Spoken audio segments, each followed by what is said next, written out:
Thank you. Welcome back to another episode of the One Life Podcast. I'm your host, Devin Rodriguez, and our goal with this show is to enable and empower you to discover who you are so that you can take full advantage of the one life you have to live. Our guest today is David Meltzer. David Meltzer is the co-founder of Sports One Marketing and formerly served as CEO of the renowned Lee Steinberg Sports and Entertainment Agency, which was the inspiration for the movie Jerry Maguire. He is a 3-time international best-selling author, a top 100 business coach, the executive producer of Entrepreneur's #1 digital business show, Elevator Pitch, and the host of the top entrepreneurship podcast, The Playbook.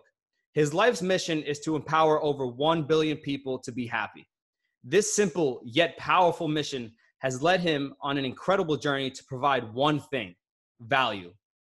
As part of that mission for the past 20 years, he's been providing free weekly trainings to empower others to be happy. And as I was just telling Dave, it's not only has it empowered others, but it's personally impacted me on a personal level. And his free weekly trainings on Fridays are truly impactful. And you guys, I'm sure he'll tell you where to get it, but David Meltzer on Instagram, LinkedIn, everywhere it seems, Dave, that you were just providing content so that people can just level up in different areas of their life. And I really appreciate you being here. Oh man, just such a pleasure and an honor to have someone like you to be one of my 1,000, to empower 1,000, to empower 1,000. I know in your lifetime, you'll exceed my expectations and elevate others to elevate yourself. You're well on your way. And I'm just so grateful to have the opportunity to share my message on your show. Well, thanks, Dave. I just want to start off by discussing, and as I was saying, above you, there's a big $100 bill, which is huge. And it says, money does not buy happiness. Right, there it is. And I'm just curious, and I know a lot about your story, how you accumulated a bunch of money at one certain point, and then you lost it all, and now you've built your way back. So you've had money, lost it, got it back. So to you, if money doesn't buy happiness, what do you think is happiness, and how can one attain happiness? Sure. So, happiness to me is a process. It's the enjoyment of the consistent, everyday, persistent, without quit pursuit of your own potential, not voting for what other people want for you, but listening to them, learning from them, acquiring their knowledge and advice to make a decision about what you want and voting for what you want and enjoying that consistent, persistent pursuit of your own potential. And that's what happiness means to me. And that's what I teach people on how to do that, how to make more money, help more people, and have more fun. And money doesn't buy happiness, but it is a currency. It's an object of energy that we put into the flow to get what we want. And it's an ingredient in the mercury of our thermostat. It's not our thermostat. My bank account for many, many years was my thermostat. And my whole life was defined by what my bank account said. And my whole being was defined by what my bank account says. Now it's just an ingredient in the mercury of how I feel. And it's a critical component. So money doesn't buy happiness, but it allows you to shop. If you shop for the right things, it'll make you happy. If you shop for the things that you don't need, if you shop for the things to impress people you don't like, trust me, take it from me. I lost over $100 million and learned what happiness was about when they took all my money away. So I stopped buying what I didn't need. I stopped shopping to impress people. And I started utilizing money for things that are very important and very good, like empowering others to empower others to be happy. So Dave, how did you come across the passion and the purpose to want to constantly provide value to others, oftentimes at no expense, such as your weekly trainings? And we all know that someone in your position could be charging tons and tons of money for something like that, but you're giving it away for free. How did you come across that passion to just give to others without necessarily wanting anything in return? Well, in my experience of being one of the top business coaches in the world, I learned one thing, and that is value. And understanding that value, I started realizing that I used to give to receive. And what I do now is I focus on receiving so I can give more. And by doing so, I learned that I make room for what I want with no conditions or judgments by giving everything, my whole life away. And things that I want keep coming back. So the purpose of my life has never changed. I know that my why has always been to help somebody with something.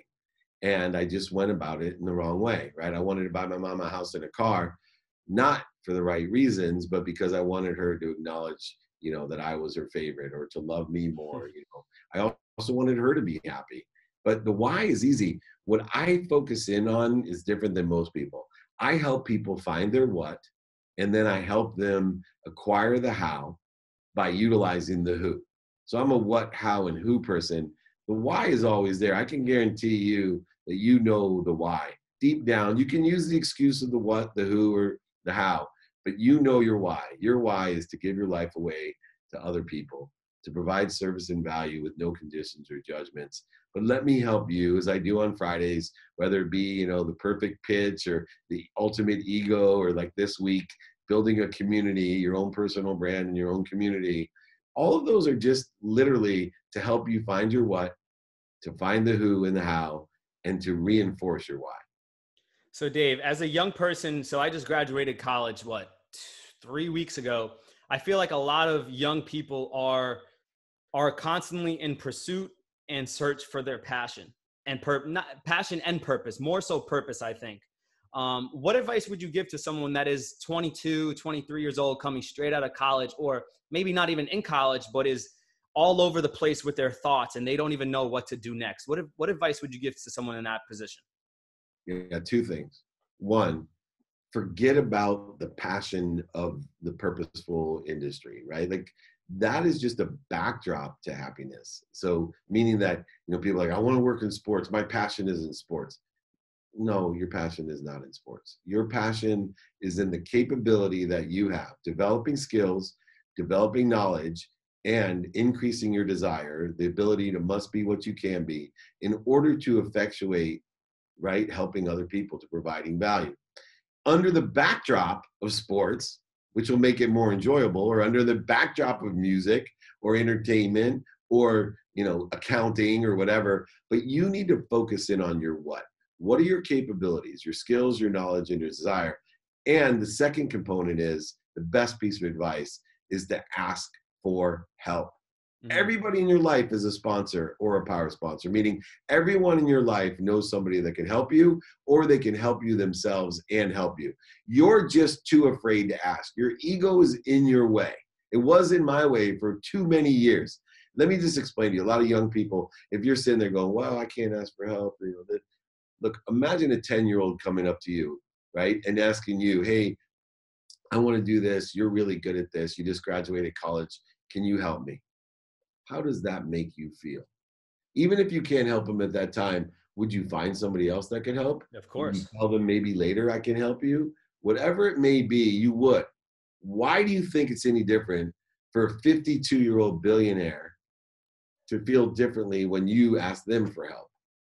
Right? I'm going to feel the exact same way when someone asks me for help as you when they ask you for help.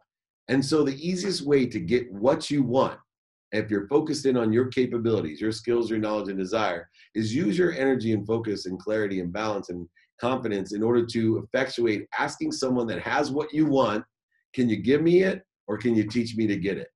No, why should you pay the tax? Dave Meltzer is here, right here, for everyone to pay the dummy tax.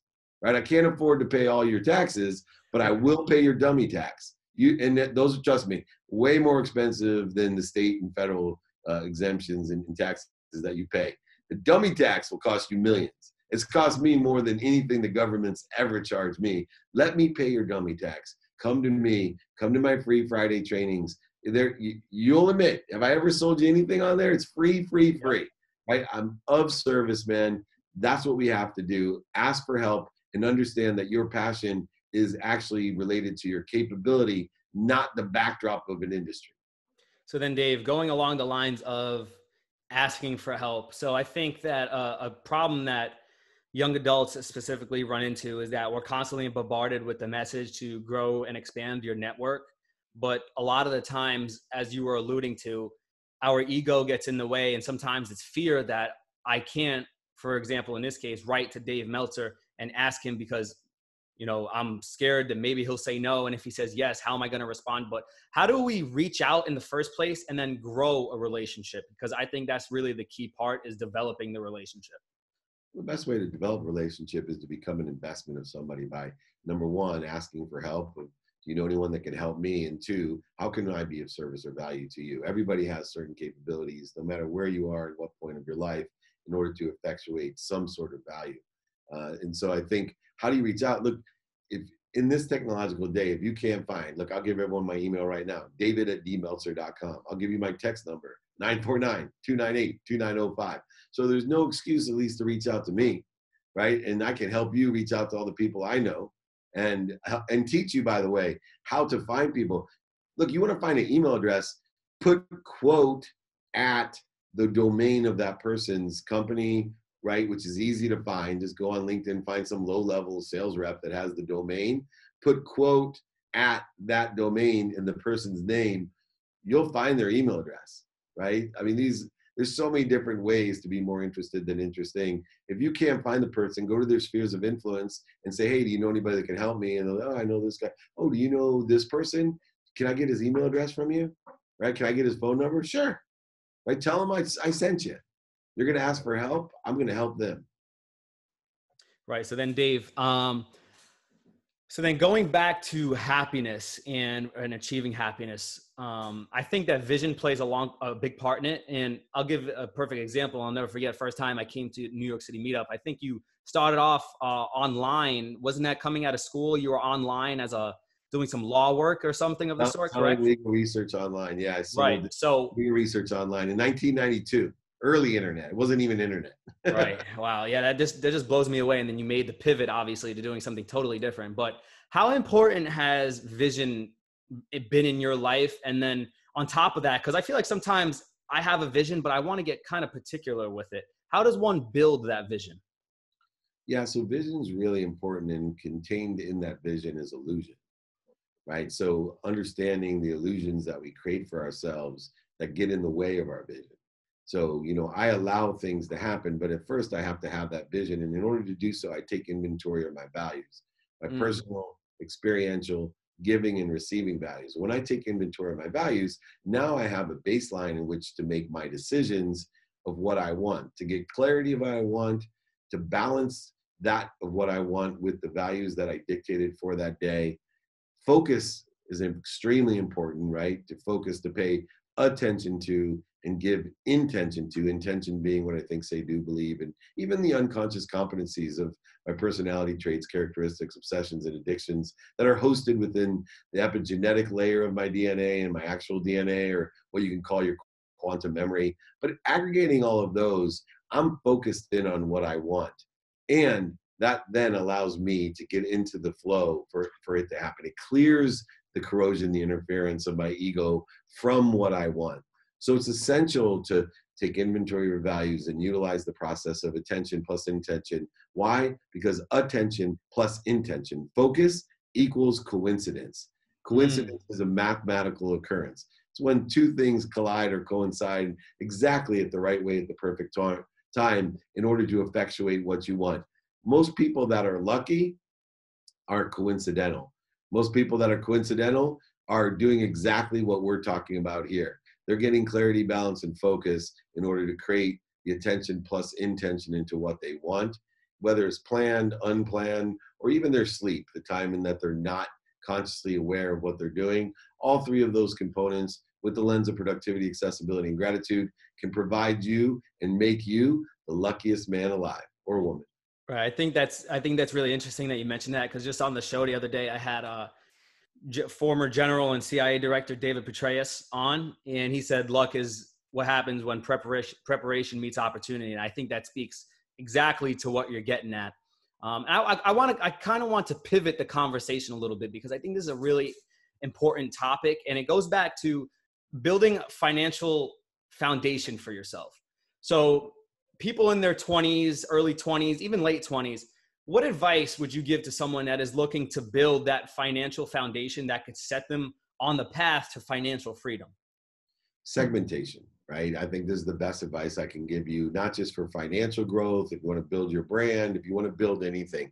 And the reason that I talk about segmentation is that it takes into account two things. One, our senses. What we see, what we hear, what we smell, what we taste, and what we touch are inaccurate. We were given these inaccurate senses. And we also were given an inaccurate memory. And so because we have inaccurate senses and inaccurate memory, we can't pick up acceleration, meaning how quickly things are happening. We don't understand time because our senses can't see, feel, touch, and hear fast enough. And then we also can't determine growth. And so what happens is we put our efforts into something. We enjoy the consistent, persistent pursuit of our potential, or we save our money, right? A penny at a time, for example. And in our mind, it's like, what good is it if I save a penny and then save 2 pennies and then save 4 pennies and then save 8 pennies, you know? And if I told you, you know, hey, if you save a penny a month and double it every month, right? In 20 months, you'll have 2 million pennies. In 40 months, you'll be a multimillionaire.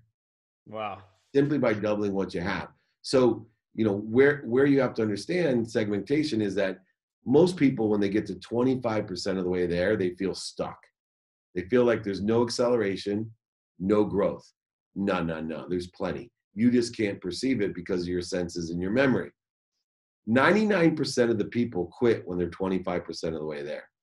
That should be a huge advantage to you and to me. But instead, most people fall within the context of those 99% because they start listening to what other people want for them. They start listening to what they don't want for them. They start listening to the void, shortages, and obstacles and resistance of what's occurring because they think they're stuck. And they convince themselves and start voting for what they don't want. And guess what? They get what they don't want. Nothing. Next, because they are accelerating and growing, in half as much time, they get to 50% of the way there. Another 99% of the 1% quit at that time. So now you're dealing with the 1% of the 1% that realize I am accelerating and growing, even though my senses and my memory can't pick it up. It's like a kid that's growing. You might have a nephew or a niece or see a little kid that you go visit. You're like, oh my God, he's getting so big. And the parents are like, what are you talking about? Until they got to go buy him shoes. And then they're like, oh my God, 3 weeks ago, you just grew another size, but they don't see the growth and acceleration, but it's happening. Same thing with money, same thing with business, same thing with education, right? You look back, you just graduated 3 weeks ago. When you were looking forward, your senses couldn't pick up what was going on. You didn't see the acceleration and growth. When you look backwards and connect the deck backwards, you're a whole different person. Exactly. There's been huge acceleration and growth in your life. But if I asked you your freshman year, you'd be like, right? Well, what you want to do is rely or have faith that you are accelerating and growing. Be one of the 1% of the 1% that continue on after 50% of the way there to experience in half as much time to get to 100% of the way there, to experience in half as much time to get to 200% of the way there, to experience half as much time to get to 400. That's how acceleration and growth, it's compound interest. It's based off of acceleration and growth. And so when you're making money, focus in on doubling the amount of money you make as fast as you can, save a certain portion of that, and double the savings by doubling the amount of money that you make, not worrying about and putting your energy in the money that you've already made. Right. So I think that's great, Dave. And then my penultimate question is, so what advice would you give to somebody that's looking to build their personal brand? Because I think a lot of people are doing that. And some people give up, like you said, 25% of the way there because they don't see the immediate results. And I think that can get very frustrating. But what would you tell somebody that's looking to build that personal brand? Quality content, right? Practice on quality content. Put it up consistently. Keep practicing. Don't give up. Enjoy the consistent, persistent pursuit of your brand. Know that your brand, your frequency relies on 3 things. 1, the strength of your signal. So that means the better ideas vibrate faster. The faster they vibrate, the stronger people are going to resonate with it, right? And the old stuff will get the benefit of the doubt, will resonate even more. 2, know your spectrum. There's 4.4 billion people on the internet. Don't try to please them all, right? If your expertise is opening kids' toys, then keep on consistently opening kids' toys and open them better and better and better until you have millions and millions of people, which is just a tiny little fraction of what available pool there is. But yet, the person who opens kids' toys makes millions of dollars opening kids' toys because they have quality content, consistently valuable content every day. So you strengthen the signal, you figure out your spectrum, and then you clarify your message by practicing it. Right? I've said the same things over and over again in different ways in order to effectuate a higher resonance, a greater clarity. It's not what I say, it's what you hear. And if I get better at communicating what I say, you'll hear more. It'll resonate with you. You'll be able to, if you heard what I've said, pass it on to other people. just like you're doing here, having me on, building my audience, and detach yourself from followers. The last piece of advice for me, I told Gary Vee when I was helping him with his sports agency, when he was helping me, I just want 2 ambassadors a year. He's like, well, what does that mean? I go, I just want 2 ambassadors that will get me 2 more people, that will get me 2 more people every year. And in 20 years, when I'm 70 years old, I'll have 2 million ambassadors getting me 2 million ambassadors. Luckily, it's happened a lot faster than that, but I would have been happy because that's segmentation and acceleration. So, but the main purpose is find your own frequency, stick to it, don't listen to people who will laugh at you, scoff at you, make fun of you. They'll say, who do you think you are? Are you trying to be this guy? Or who cares? Because eventually, when they laugh at you, when they scoff at you, when they make fun of you, when they snicker at you, eventually they will applaud you. And as I am applauding you for graduating, for building this great podcast, I appreciate you. Thank you so much for coming on. Please, everybody, join me on Friday, 11 a.m. Pacific, 2 p.m. Eastern. Free training, free. Get the links from my friend here. This is an unbelievable experience. Empower others to inspire others to be happy by being kind to your future self and doing good deeds. Thank you so much. Can't thank you enough, Dave, and I look forward to talking soon. Awesome, man. I'll talk to you. Let me know how I can be of service. Thank you for getting everybody to come to my trainings. Of course, Dave. See you later. Thank you. Take care. Thank you.